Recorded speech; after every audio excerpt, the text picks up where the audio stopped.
Test 1, 2. Dan. What? Turn it, so turn it so they don't see here. In case you know what I mean?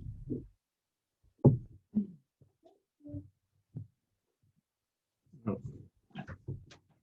Get down here. Open it so long.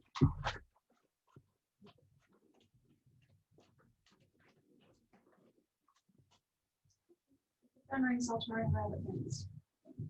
Can you close those? All the way, or Yeah, like that. That's good. is that good? The Yeah, bottom's the still bottom one, do that. Perfect. Thank you. okay.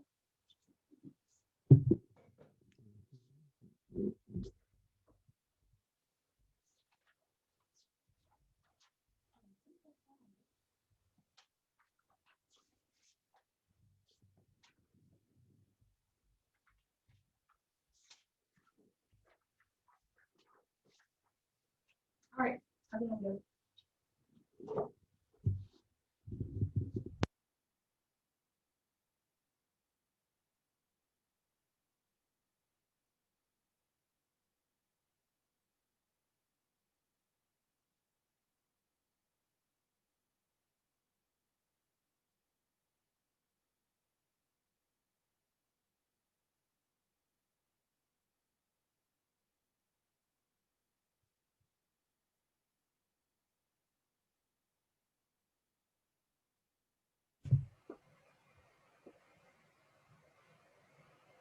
We are now.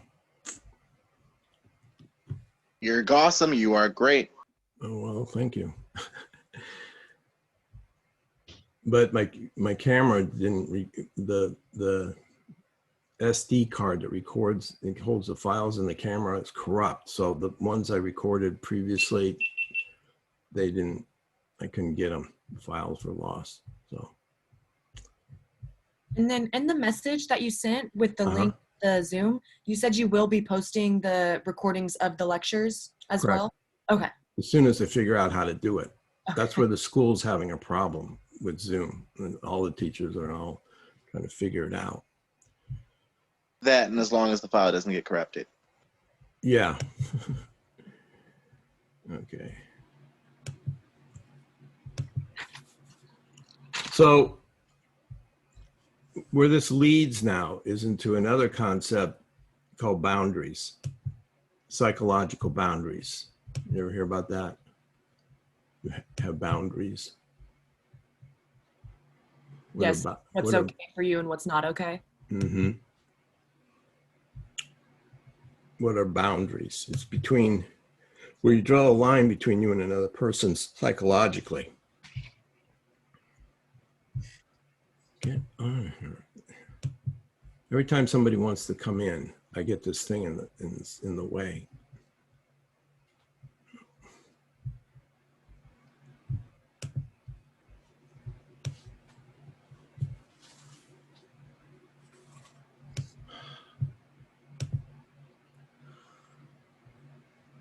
Okay.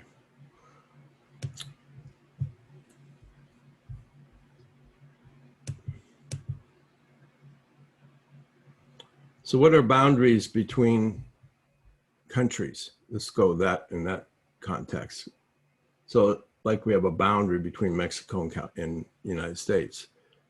So what happens when boundaries are not respected in political, geographical terms? Causes issues. Yeah, a lot of issues. And a lot of times people go to war because of it. Russia invades Ukraine and then they go to war, across the line. So the same thing happens when people's boundaries personally are not respected. Usually they get into conflict big time and creates a lot of problems. So having boundaries is critical in being intimate with somebody, being close. And if you don't have the confidence of doing that, you're going to be afraid to be in a committed.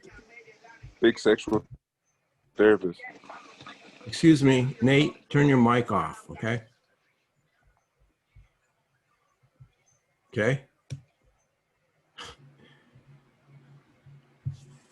Well, that's cool. I could see who that was. So how do you set boundaries between you and another person? Well, the key comes back to what we were just talking about, listening to how you feel, whatever you're feeling in the moment. And I'm sure that a lot of you have people hitting on you for something. Everybody wants something and they come at you with it. And then you got to decide whether you're into it or not. That's a boundary. And it, you know, whatever the relationship is, you're going to have to be able to set it. Because if you're not able to say, no, that doesn't work for me, I'm not comfortable with that, then you're going to lose yourself. Get that? That's, you know, people say, I don't want to get involved in a serious relationship because I don't want to lose myself. Well, why are they losing themselves? Because they're not able to set boundaries. Okay. So what the two emotions that I want you to focus on is comfortable and uncomfortable. Make it real simple. So when somebody says, do you want to go to bed with me? Then you have to ask yourself, how do I feel? Well, I'm not comfortable with that. Then you say no. But if you don't listen to that, then that's how you lose yourself, and you end up doing and being a part of things that you're not comfortable with. And then that hurts you, and you're not going to feel very self-love at all. You feel like you throw yourself under the bus. I have a question. Yeah. So the last lecture we had talked about conditioning. Does that should play some kind of role in how you initially feel emotionally about something? Does that make sense what I'm asking? Yeah, but I don't understand. I don't remember talking about conditioning. I don't know what you mean by that. Oh, we had talked about behavioral and Cognitive. cognitive, yes. And we had Yeah. talked how you can, like, depending on, you know, your location, how you like culture, you can have different views on things. Right. Would you say that say you're sorry, I kind of lost what I was thinking It's okay. about. Your attitude and beliefs kind of influence how you feel about something. Yes. Exactly. Definitely. You know, if your religion or your culture says no premarital sex, and then you're getting pressured to have sex before you're married, so you're in conflict with your belief and the situation, and you're not comfortable probably wanting to do that, and you need to listen to that. The other person might try to work on that, but that's where you got to draw the line. You know, whatever it is, whether it's premarital sex or could be anything. Now you can change your beliefs so you are comfortable with it, you know, and feel okay, but you got to respect it up front. That's the point, I would say. Yeah. I just had a quick question too. Yeah. I was looking on Canvas and I couldn't see any assigned homework or anything like that. Yeah, you're kind of late to the show. Okay, go on. Yeah, we talked about that first day, but go ahead. Oh, no, I was just wondering if there's going to be any uploads for if you had like regular homework assigned every week, or if it's just watching the lectures and the papers that we're going to be writing. Okay, the only thing I would add to that would be reading the textbook. Okay. Textbooks. So, you know, you could read along as we go. Okay. Or you could wait to read before a midterm. How you read the textbook is up to you.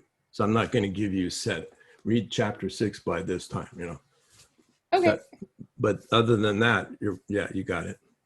All right. So like pretty much no homework. It's freelance, like watching your lectures, the textbook, all of that. Right. Okay, perfect. Thank you so much. I'll give you more homework if you want. Oh, I'm gonna say no to that. Okay. Thank you. No problem. All right.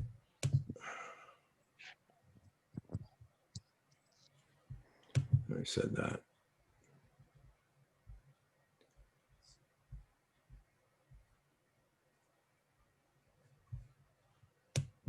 And boundaries become critical with relationships. And I forgot who said it, but you need to set boundaries with whoever you're involved with, a friend, a parent, a lover. It's not just, you know, one specific area.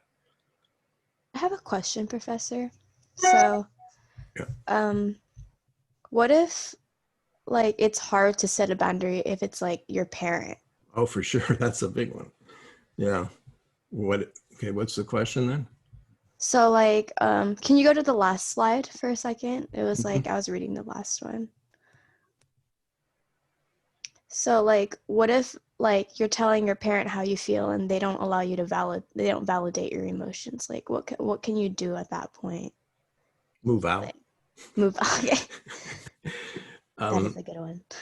yeah, that's a common struggle. I mean, I work with many couples or parents and their kids or adult kids and my own kids. Can you validate them ourselves? I've been in that same situation. I wrote a letter to my father when I was 12 and he ripped it up and said I didn't write it. But I validated it was my truth. And I'm not gonna allow you to take that away from me. Can we not, are we not allowed to validate it ourselves? I hope you do, yeah. Okay. But that doesn't mean that, you know, they're going to respect it. I don't care if they respect it. I know my Okay. truth. Right. Then stay true to it. That's good. Right. Perfectly. I like that. Help you out, classmate. You know, maybe just validate it yourself, girl.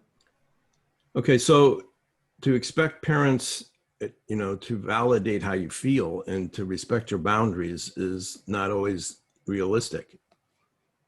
Parents have been in a position of control over you for 18 years, whatever years it's been, and it's not an equal relationship, and they're going to try to do that. It's the challenge for you is to set your limits and, you know, take care of yourself around that. I have my youngest daughter lives near her mother in Los Angeles, and you know she has a little kid, and her mother wants to come over all the time to see the kid. Well, she's working, and both her husband and her are working in the house because you know remotely, and the mother wants to come over all the time. Plus, the mother is not real, cautious about the virus. She doesn't wear a mask. She goes out anyway.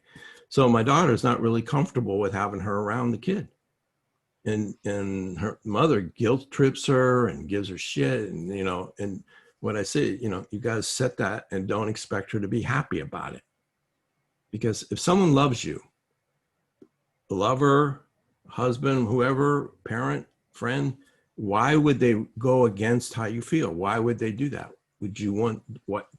No, they're looking out for their own selfish interests. They're not concerned about you. As bad as I want it, whatever it is, if my partner's not comfortable with it, I don't want it.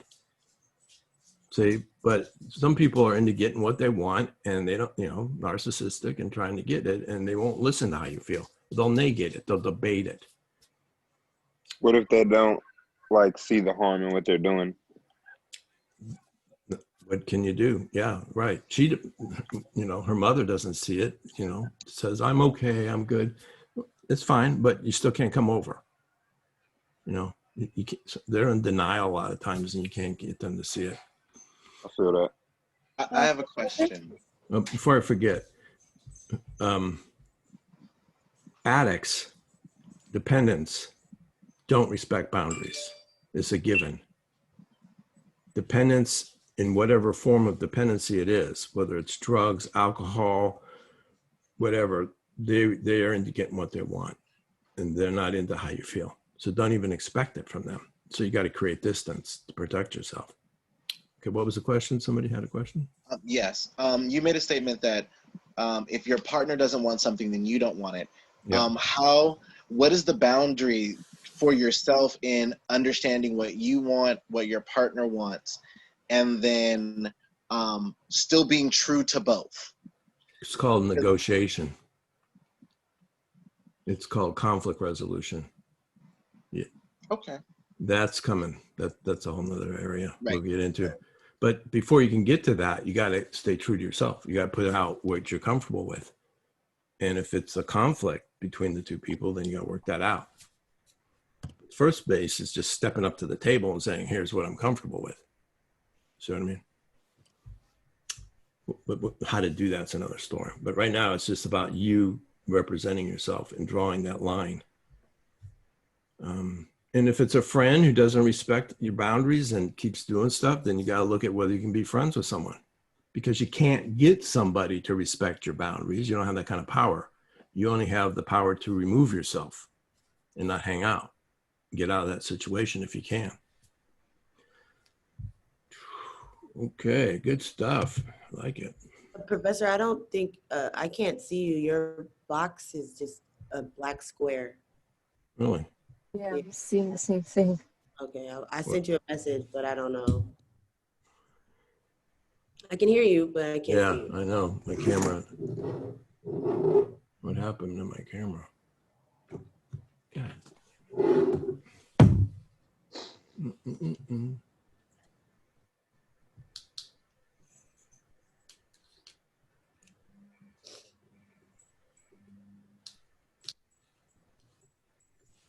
Touch it. What is stop?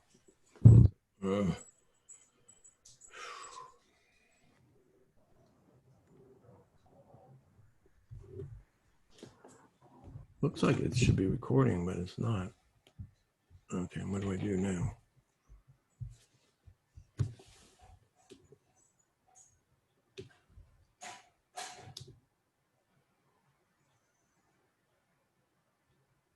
Let me give up this GoPro camera.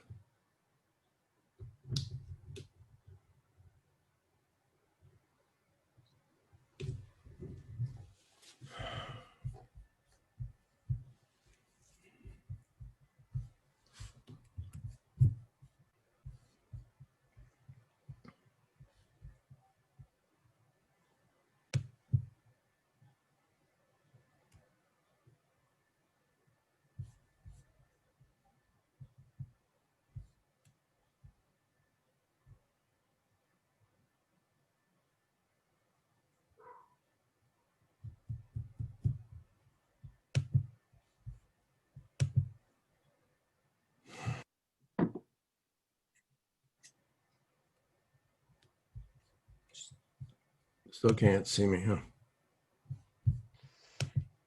I'm frozen.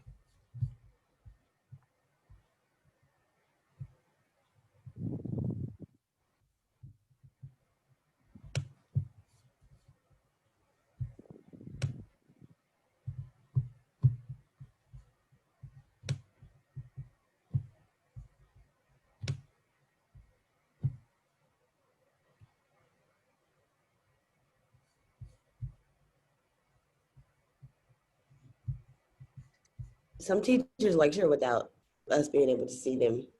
Yeah, I know. So, okay.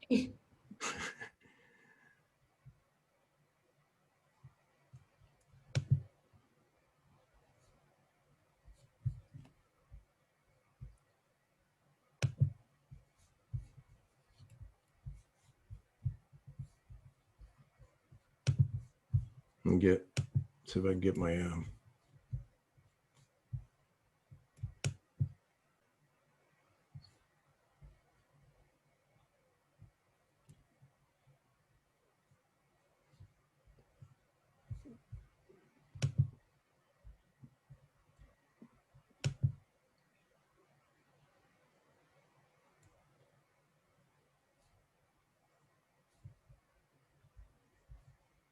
We can see you now.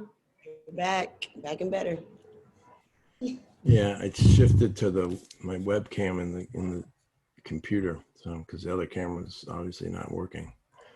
Thank you for that. Okay, go back to where we were. Resume share. Professor, Yep. I actually had something to, comment and kind of like ask about something you said. Okay. So you said that if someone loves you, why would they go against how you feel? And that's very true, but I feel like in a way that can like turn into manipulation, because sometimes people like can tell you like don't do this, as in like hang out with friends or dress a certain way, and then they like say that same thing like, oh, if you love me, why would you do that? But it's like what they're asking for is very like toxic and unrealistic. Mm-hmm. So no one can manipulate you unless you let them. First of all, no one can control you unless you let them. Mm-hmm. No one can dominate you unless you let them. So that part They can't do it. So, you know, they can guilt trip you if they want, but if you're still not okay with it, it doesn't change, right? Can I say something? No, you can't say anything. Go ahead. Sure. I'm going to anyway. Okay. I was kidding. No, I was going to say, well, that's where it proves who loves themselves. So if somebody is capable of manipulating and not caring about the reality of everything, and they're not aware of themselves, obviously they don't love themselves. Right. But if you're the person setting the boundaries, then you do love yourself, and you would never find yourself in a relationship like that anyway. Correct. So yeah, that's kind of, I think that's the answer to that. Good. Thank you. Thank you.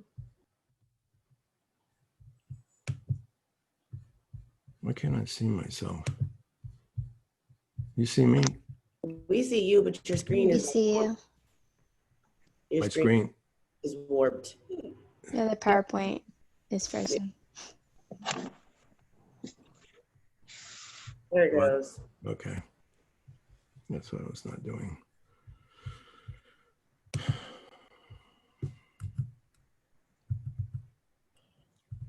So the thing is, this point right here is that when you say I'm not comfortable with something, that is not debatable. See, people who want to manipulate, control, dominate, and use you, when you tell them you're not comfortable with something, they'll say, well, that's ridiculous. And they will not respect your feelings. They'll argue. Manipulators want to argue how you feel.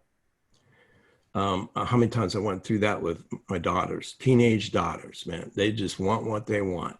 And if I say no and set a boundary, they flip out, they get mad, they start giving me shit. They say, well, that's not fair. Well, that doesn't make any sense, Dad. And the one story I'll never forget is my oldest wanted to go to Mexico for graduation thing, where all friends go to Mexico or Cancun or something. And I said, no, not comfortable with that, Danielle. You know, I'm just not comfortable with you being in a foreign country. You're a minor. Nah, don't work for me. And she got all pissed off and she said, Dad, that's ridiculous.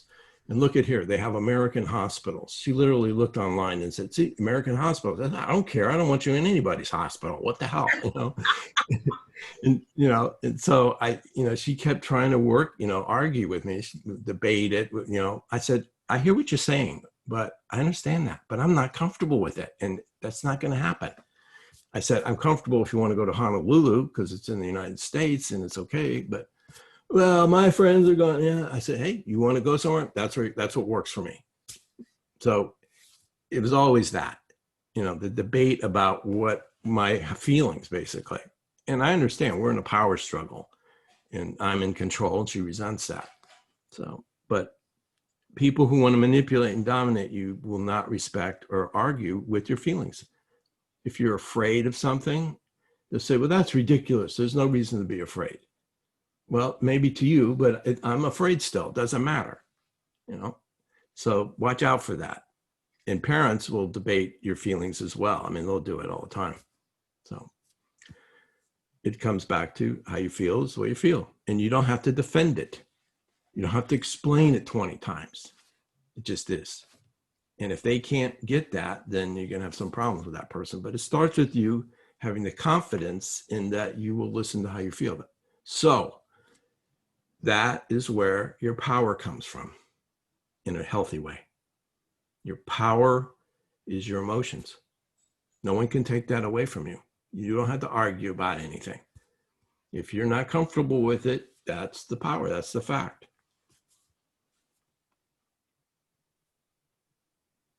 And I would use this concept in retail. When I learned this, I used it in retail all the time. I still do.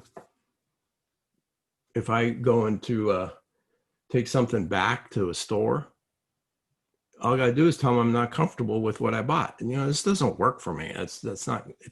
And they'll go, okay, well, what can we do to make it better for you? Make me comfortable. Now, Nordstrom's definitely does that. Target, forget it. They don't care how you feel.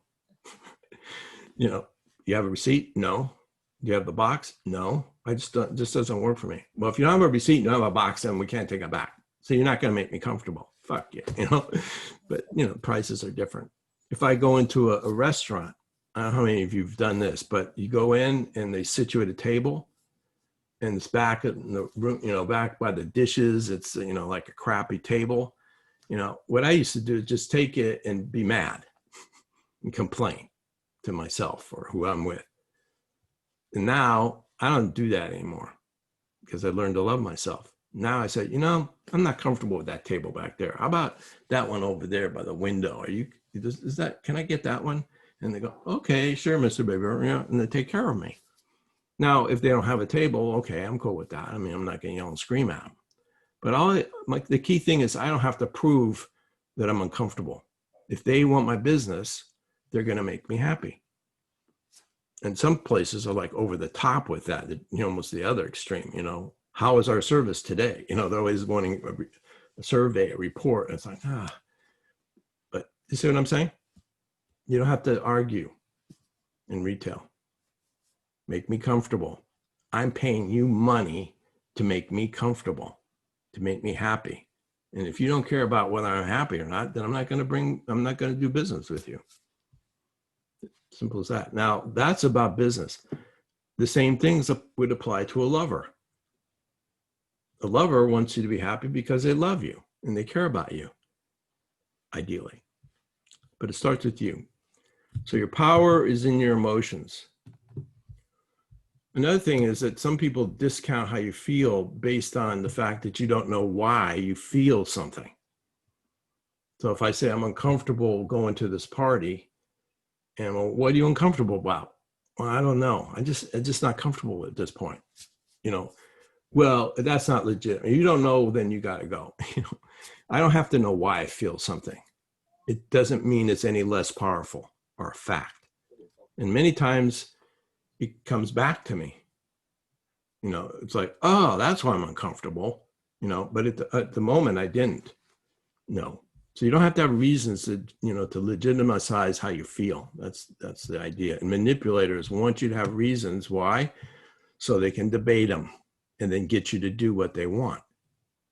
And it becomes a debate, like with my daughter. I have a question, Professor. Okay. So, Mindy. Yes. So with like my boyfriend and like other relationships, is it like manipulation if I ask why so that I can understand and so we can get past the problem? No, it's okay to know why. I mean, I was a therapist. I asked people why all the time. But if they didn't know, then that's okay. Get back to me when you figure it out. Oh, okay. That makes sense. Yeah. I mean, because, I like to know why you're mad at me. I don't know. I'm just mad at you right now. Okay. Well, when you figure it out, let me know because I want to know. And then maybe we can work it out or make it better. But sometimes when people feel things emotionally, it kind of floods their brain so they can't understand things and connect the dots.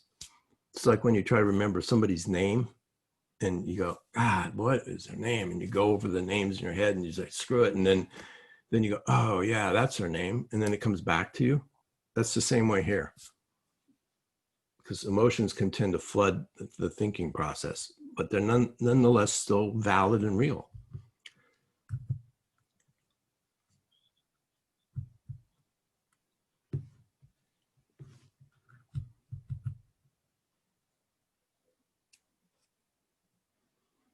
Oh, yeah, this is something with anxiety. Many times when I would give presentations or still do to, large groups, I was always be nervous.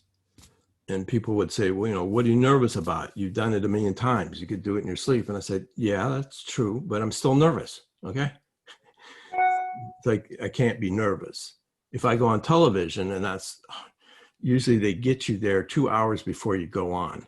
And you sit in a room, the green room, and you just sit there waiting to go on. And my nerves, my anxiety levels is just off the chart waiting to go on.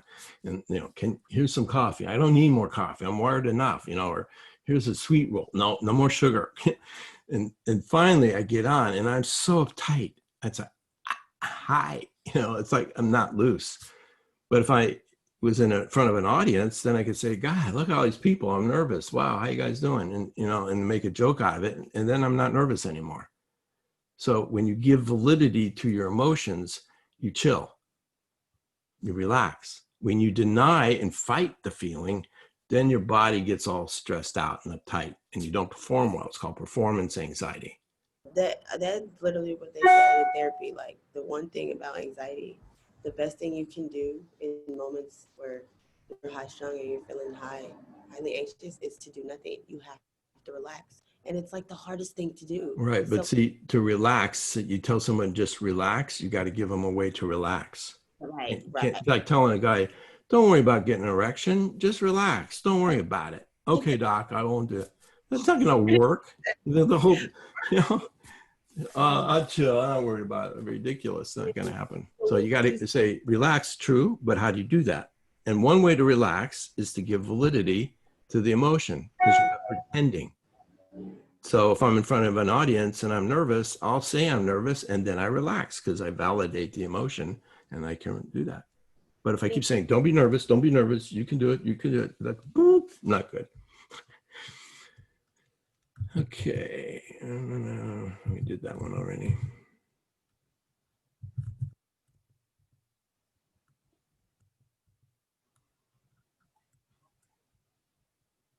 Oh yeah, when I would, the reason I didn't ask for a different table is because I didn't want to cause embarrassment. I didn't want to make a scene.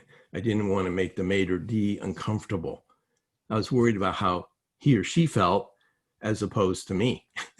So I would not care about me because I didn't want to make a scene. I didn't want to worry and pay people money to do that. That was really messed up thinking.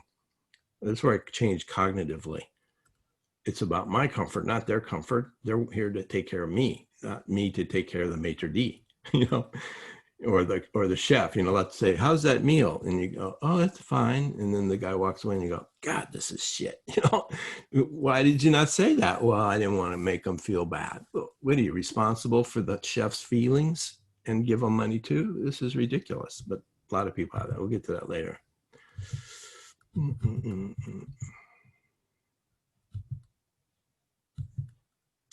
This is a nice little video. I'll change pace a little bit here. Hope you like it.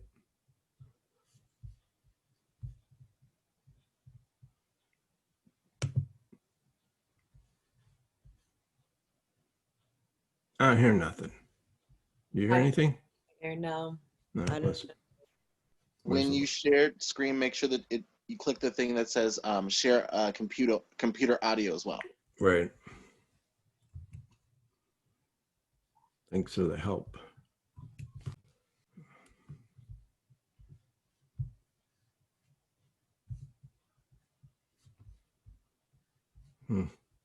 Where's that little button down here?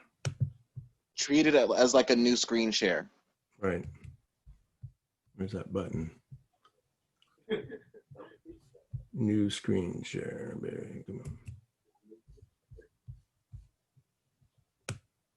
Yeah. There. Okay.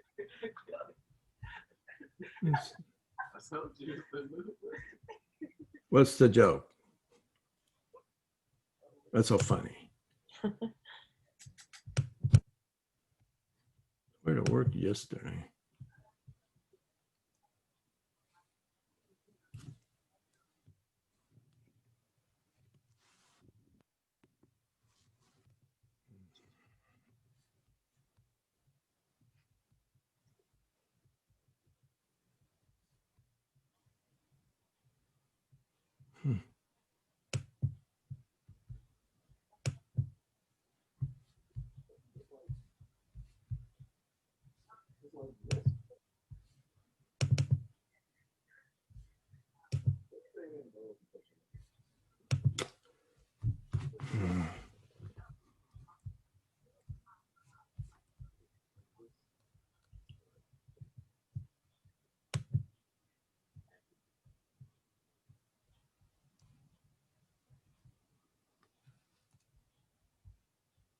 Yeah, that's a problem.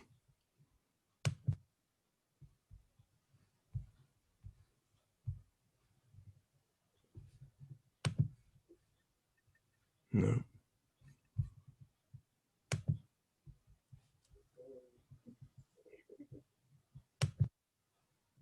Society, which means they need you to buy stuff. Okay. Well, and the easiest way to sell it is to tell you you're not enough. Buy this car, you'll get girls.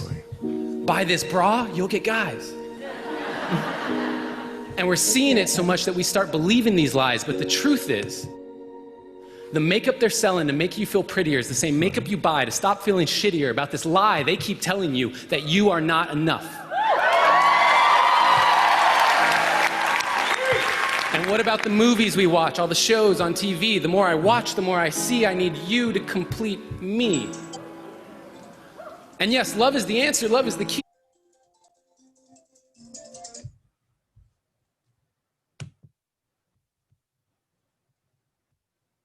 Did you stop the video? Yeah. Okay.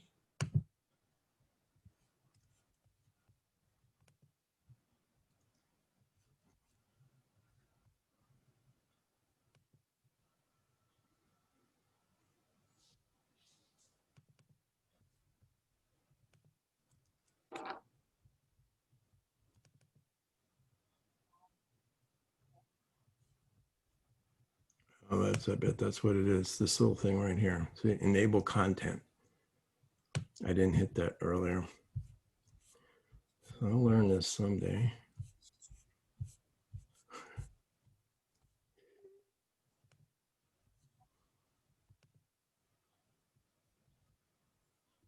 You are who you've been looking for.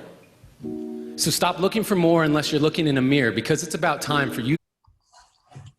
I'll get full screen.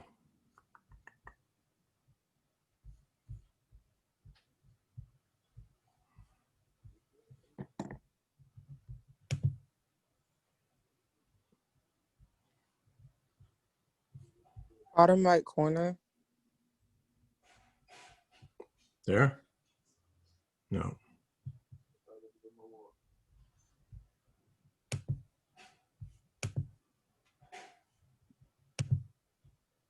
You are who you've been looking for. So stop looking for more unless you're looking in a mirror, because it's about time for you to see clearly that you are who you've been looking for. And that empty feeling you got, that hole in your chest, you only got that feeling because you think you're not blessed with everything you need. You see, we live in a consumerist society, which means they need you to buy stuff. And the easiest way to sell it is to tell you you're not enough. Buy this car, you'll get girls. Buy this bra, you'll get guys.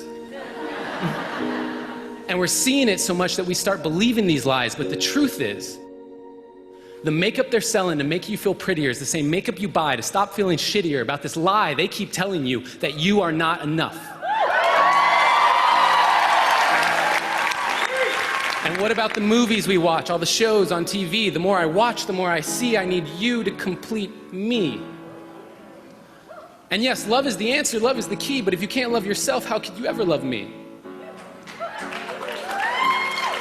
And loving yourself, what does that even mean? Like massages and selfies and that sort of thing? Because the more I think about it, the more it feels weird. I've always been taught that self-love was something to be feared.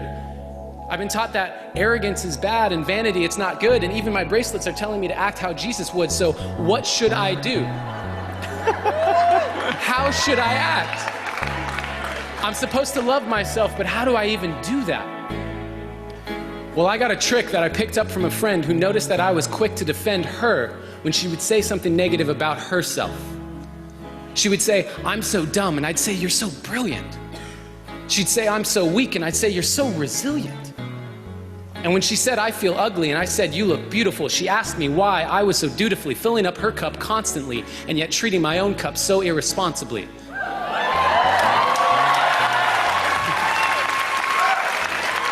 Because when I looked in the mirror, my voice was quite clear. You're ugly, you're too thin, your hairline's receding, you got a pimple on your chin.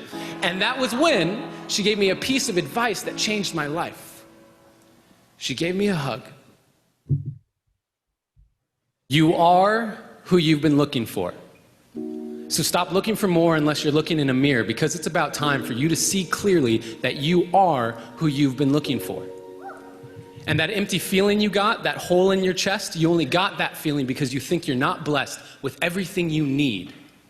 You see, we live in a consumerist society, which means they need you to buy stuff. And the easiest way to sell it is to tell you you're not enough.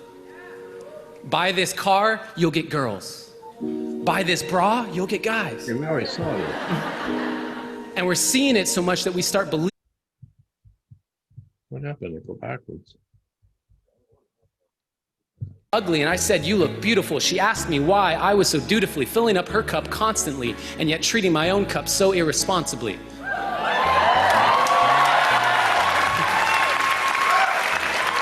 Because when I looked in the mirror, my voice was quite clear. You're ugly, you're too thin, your hairline's receding, you got a pimple on your chin.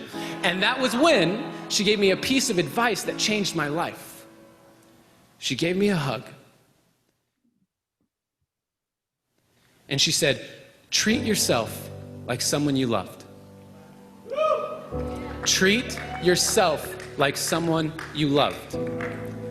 Now, I had been standing, but I needed to be sitting because I couldn't believe that I had been letting myself keep forgetting that I was who I'd been looking for. And deep in my core, I knew it was time to stop looking for more until I could look through all my fear and look into a mirror and see clearly that the man looking back at me was the only one who can make me happy, and I am already enough.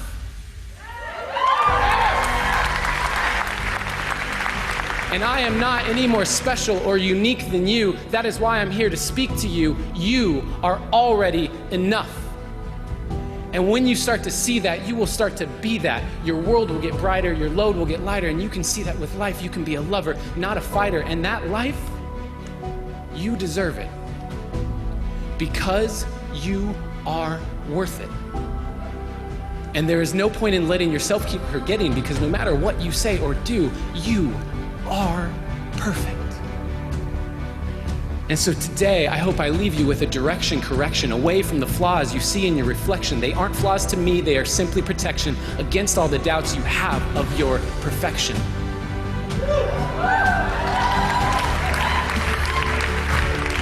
So start today. Take a good, long look in the mirror and say, I am who I've been looking for.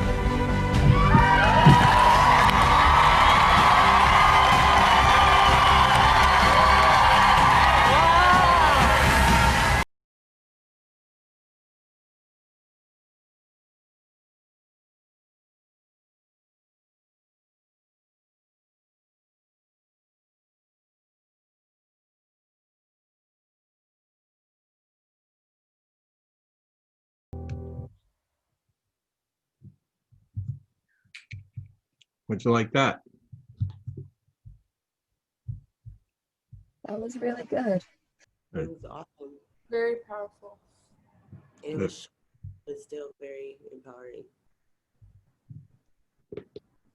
So if you want to get that, go to YouTube. It's a YouTube video. Just subscribe to Goalcast. You might have to say what the guy's name is, how to find who you're looking for. Yeah.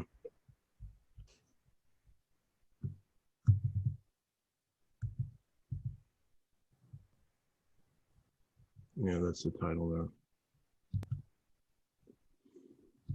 there. Okay, boundaries. We talked about this already.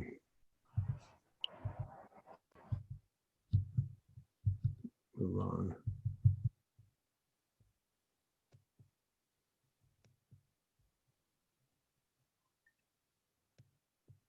Come on.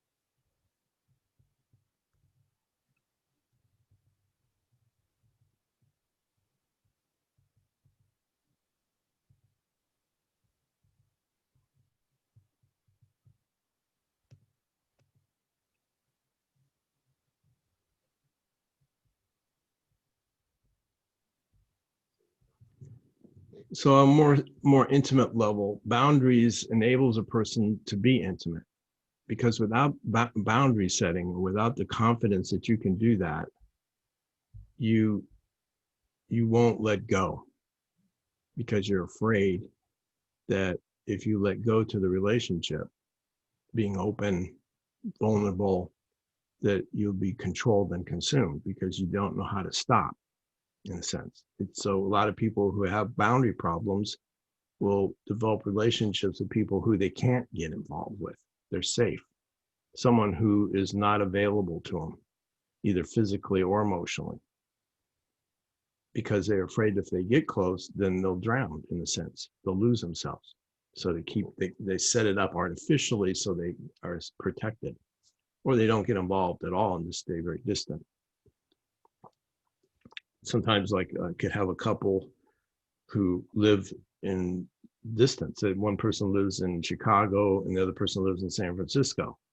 And, so they're very safe physically that way. And then they can get together and have a very intimate, wonderful time, but then they start to feel like they're losing themselves. So then they go back to their respective houses, 2,000 miles away.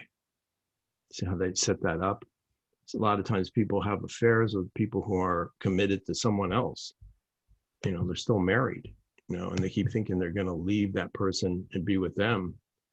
And, and they don't. And they complain about it and they say, why do I stay with this person? But it creates safety because then they can't get committed to them. So that's the way people set that up sometimes. Not advocating that.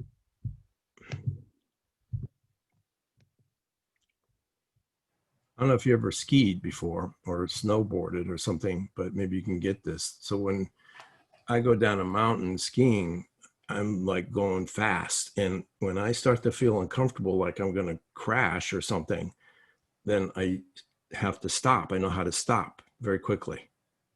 And then when you can do that, then you can let go again. I don't know if you ever had that experience.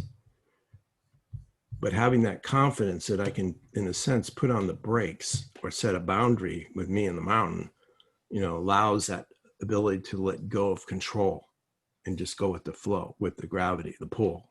And that's the rush. Because I have the confidence that, like I say, I can stop on a dime and get that control back. So it's the letting go and getting it back.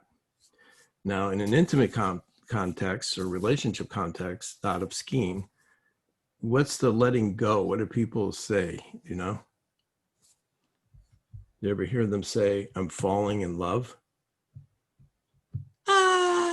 It's like going off the mountain skiing. I'm falling in love, and it's so wonderful. And then they get hurt and messed up, just like you would if you're skiing like that. So falling in love is critical. I have no problem with that, but better not have confidence you can put on the brakes if you need to, if the person starts to not treat you right. Come on. Oh.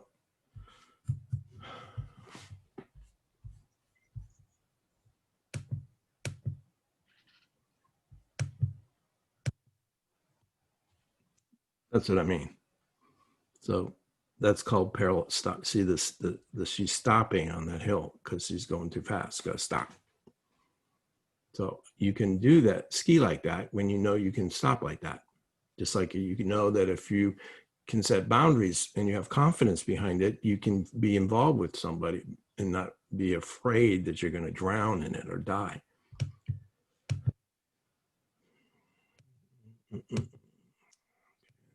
On boundaries. Tired of it.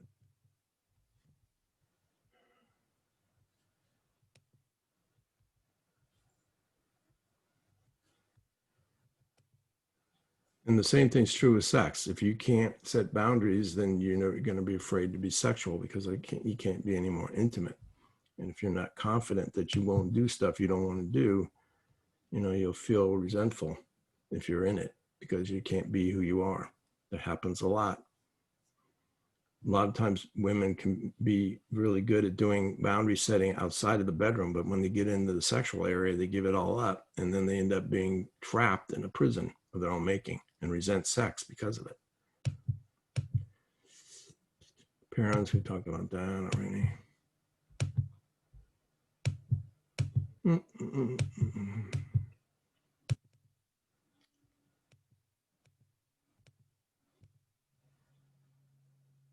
Okay, now changing. So your daughter that fought you down to go to Mexico is now a lawyer? Yeah. Exactly. I mean, she used that arguing skill to, to argue against the government. Right. Mm-hmm. Okay. change the pace. Here we go. We got time. Yeah. 2 requirements for successful relationships. Being a therapist out there for a long time, I was, the media would tend to come to me a lot, whether newspaper or radio or whatever, and they would always have the question, what are the 5 key things to make successful relationships last, or something like that? And I always had the list in my head, what are the 5 things, and that would be it, and thank you. But after a while, I started realizing later in my career that those 5 things were definitely important, but there was 2 things that were more important than everything else I ever said that were critical for relationships to be successful. And this came to me late in my career. I mean, learned this early on. So I want to share these 2 things with you, because to me, where you are, most of you in your lives right now, is like where this is critical, where you can be making it happen now, more or less. Get success and meet the requirements. You're working on them before you get married, before you get into some serious relationship. Because if you don't do these 2 things before, it's going to screw it up, the relationship. And it's also harder to do it after the fact, if you know what I mean. So if someone gets married at 20, they probably haven't been able to achieve fulfilling these requirements. And then they're married, and then it's too late in the sense, or it's harder. So now's the time. That's why I like to do it, developmentally for most of your ages. I don't know your ages, but I'm assuming that. So the first requirement that's critical in having a great relationship is that you're able to take care of yourself financially in the adult world. Now, most of you are working towards being able to do that, I assume, because you're into college and to improve your earning capacity by getting a degree instead of being stuck with a minimum wage job. You're trying to enhance your ability to make more money and have a nicer lifestyle, which is fine. But the key is that you don't need another adult for your survival economically. You don't need the government either.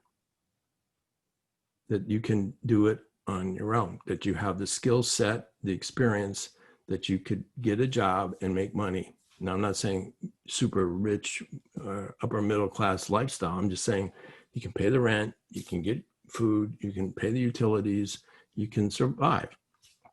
And that you could go to any major city in the United States and develop that, that economic opportunity. So that's one. A question real quick. Yeah. Sorry. Would you say, along with being financial, do you have to exercise that first, like leave your parents' house and live on your own before you get married? If you don't have that confidence financially that you could be able to do that away from your parents. Okay, thanks. It's about the experience of being on your own financially, that you can support yourself. Okay.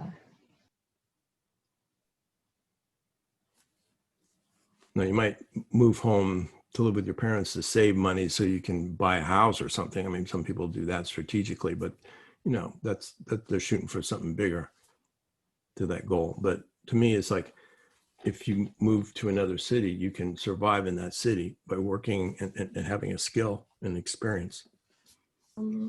I also had a comment.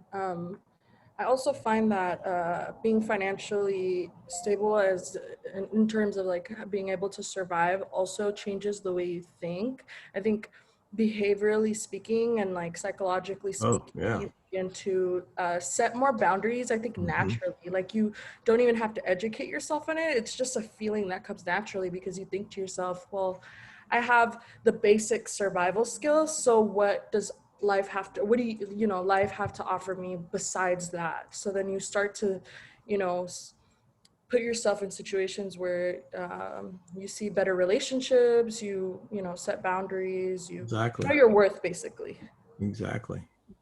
That's the idea. The next one is that you can live alone emotionally. that you're not afraid to live alone as an adult in the adult world. You don't need to be with another person in a living situation. I mean, you can have a roommate, but I'm talking about like having a lover,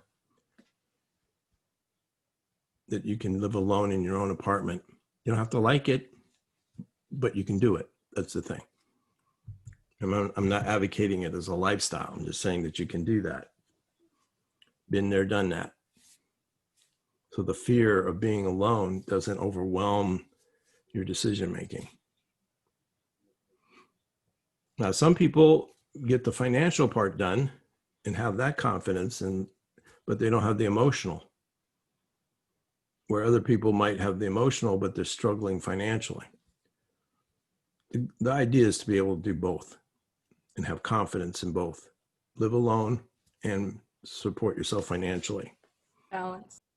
And what's interesting is there's a gender thing here. I'll just throw out that typically males have the financial part done, but not the emotional.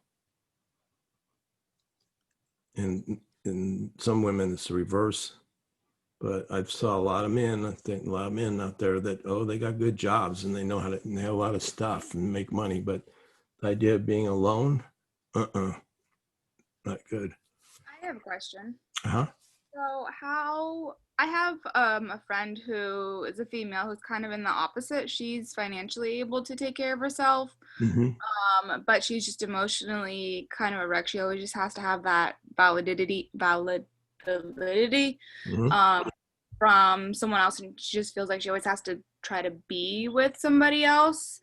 How do you go about like stabilizing your emotions like that? Is that just about loving yourself? Well, it's part of it. That's a big part of it. But it's also getting confidence that you can do it. And that comes from experience. You can't make that happen. You have to experience it. That's how you get confidence. It might be uncomfortable at first, but you can pretty soon have confidence around it. Okay. So what happens when a person doesn't have, like the one you just described, either one of these? It creates a dependency. Exactly. So one of the things that happens a lot that I want to look at is that love and dependency get mixed up. A lot of times people say they love somebody, but they're really not in love with them or love them. They're dependent. The two get mixed up. And a lot of people think that dependency is a part of love. It's like okay to be dependent on love or somebody. Only in one context, parent-child. So when these two things are not formed, people develop a dependent relationship, either financially or emotionally. And one thing is clear, that dependency and love, intimacy, don't mix between adults. When you have dependency involved, there's problems. It eats at any of the intimacy. Anybody know why? Maybe because it becomes easy to start to resent. There we go. That's the word I'm looking for. It becomes easy to resent the person because it means that you're there because you have to be and not because you want to be. That's true. No choice. The choice is taken away. And when the choice is taken away from an adult, then they develop lots of resentment. And it's that resentment that contaminates the love. It becomes toxic in that way. I feel like it's also the person that's being dependent on possibly can feel like they can't breathe in that relationship. Exactly. Yeah. It's like they feel like they have a drag on them. Okay. I have a quick question. Uh-huh. So then how would you be able to kind of, I guess, like spot if it's dependency? Okay. I'm going to give you a list of characteristics to spot. Nice. In a minute. Okay. Because you want to be able to see it beforehand and not be blinded, which happens a lot. Right. Oops, sorry. Okay. Sorry. It's all right. Don't worry. Because my friend she's in a relationship, but I can't really tell the difference if it's love or dependency based on like their actions. Mm-hmm. And like you might have to live sometimes with to them me to it see seems that. like it's more dependency than it is love, but I'm not sure. Okay. Yeah, it's hard to tell when you're not involved, from the outside. You'd have to see it. Yeah, that is one thing that I've noticed. Like, people on the outside will judge relationships when they're not in the actual relationship. Right. And how many people put on a good front or a good facade outside social, as opposed to what happens behind closed doors. Exactly. Right. And I mean, that's the advantage for me of being a therapist. I got behind closed doors all the time because I knew that their image was one thing, but what happened in the bedroom was a whole nother thing, or in the house. What's the term, rose-colored glass? Yeah. Isn't that where it comes That's from? right. Yeah, that would refer. They have, they don't see it for what it is. Can it be both? Both what? Love and dependency? No, you don't ever. As an adult, you don't ever want to be dependent unless you have no choice, which is what I was going to say next. Where, let's say you have a person who's got a full-time job, works, makes a lot of money, and then gets disabled for whatever reason, and now can't work in the sense. So now they're dependent financially, but it's temporary, or it's not. They have the capacity still. So let's say you have a woman who's a doctor and she gets pregnant and now she's staying home with her kid and her husband's a primary support of money. But if her husband cheats on her and leaves her, she still has the ability to make money. So it's always having that confidence that if push comes to shove, you always can fall back on the confidence that you can make money and take care of yourself. Does that make sense? The problem is, like, if a woman that's been married for 30 years, never worked outside the house, never had a job, and now her husband dumped her, and now she, has never worked. She doesn't know how to make money. So she's has been dependent that way. So then she has to learn how to get a career or job and get back and have that confidence. Unless she's got good spousal support. Okay, so what effect does this dependency have on a relationship? You can feel trapped if you're dependent on somebody and you realize that, maybe you don't want to be with this person, but you're dependent on them financially, then you feel more inclined to stay with that person because the thought of, maybe having to move back in with your parents or make yourself make a lifestyle change that you're not willing to do. Right. You just become more, you want to stay in that relationship, even though you're denying your true feelings. Exactly. Because of fear. I feel like one of the biggest effects of dependency is probably a lack of sex. If your relationship is nothing but depending on one another, then you're probably not having sex. Kind of. Why don't they have sex? What gets in the way? Because it's not love. Like, you're not really into one another. You're only here for what you can do for each other rather than how you make each other feel and wanting to be close. These are not the thoughts that are going through your head. Right. You're more concerned as to what the next bill is or the next move needs to be made rather than me trying to cater to your needs and meet them. Yeah, the giving goes away. Exactly. Or well, the reason. Go ahead. If I could actually throw something that's actually pretty opposing to that, or it could be the opposite. Their dependency could be based on sex, where either a person doesn't want to relearn how to get comfortable with someone else, and the sex is really, quote unquote, the only thing that's keeping them. Absolutely, but we're talking about two different relationships at that point. But I totally agree. It could go either way. Yeah.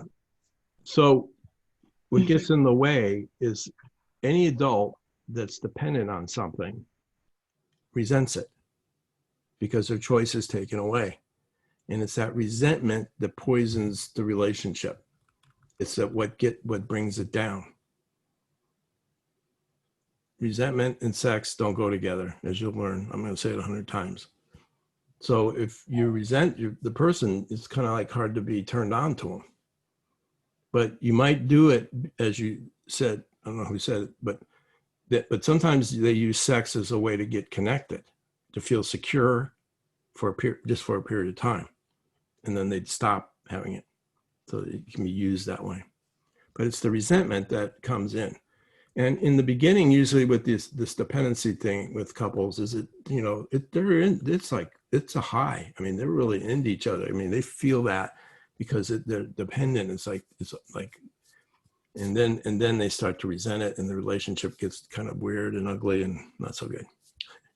Just like any drug, it's great in the beginning, but then you start to feel, you know, controlled by it and sick, and it's not good. You keep hoping and going back thinking you're going to feel what you did in the beginning, but you never do. I think that's called chasing the high. Resentment poisons the love, yes. And then you have what's called the hate need or love-hate relationship. You ever hear that? They have a love-hate relationship. I don't know. Definitely the love-hate, but not the hate need. Really, what to me it is hate need. I've never seen love-hate. That's ridiculous. How can you hate somebody and love them in the same thing? But hate need, I understand. I hate you because I need you. Right. My survival is dependent on you being there for me. So I hate the fact that I'm dependent on you. But that's not love. These people don't know what love is. And, you know, they usually treat each other with disrespect, and it's not pleasant.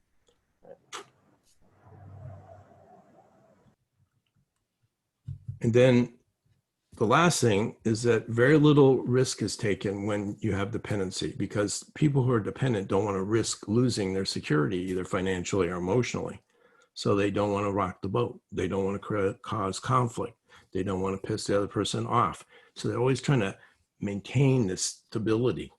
Boring as hell. No intimacy. It's not real. It's all manipulated and fake. So they can't really be in love with somebody, because to be in love with somebody requires psychological risk. And if you can't take that risk, then all you're going to have is a roommate. But you have security, financially or emotionally. Okay. I could show you that, but we got 2 minutes left. Maybe I'll save this for Monday or Tuesday. You want to see this, or you want to? Let's stop. Yeah. I have another class in a minute. Yeah, let's stop. No worries. Okay. All right. Well, have a great weekend, and I'll see you all on Tuesday, and hopefully I'll be able to post this or give you access to what you just saw in previous videos. I don't know if, I think that one I lost the first session that we had. Yeah. But this one and the others.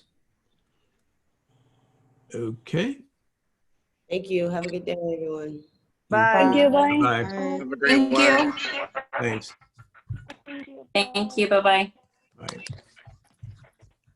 Thank you for the lecture.